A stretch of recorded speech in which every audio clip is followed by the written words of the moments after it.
আসসালামু আলাইকুম। বলেন তো এটা কি? এটা হচ্ছে দুইটা উটের বাচ্চা। মাশাআল্লাহ, মাশাআল্লাহ। এই উট দুইটার ঘর আরো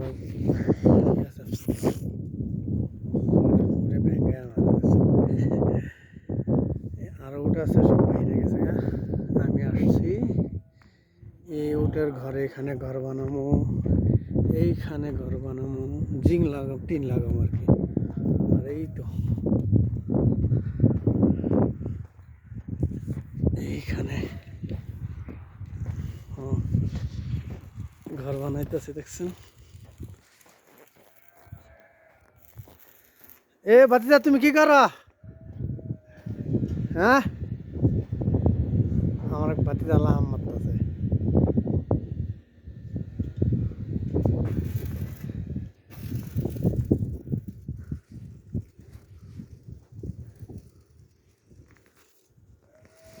এই মরুভূমির মাঝখানে এটা হচ্ছে আমার গাড়ি। এই তো মাল।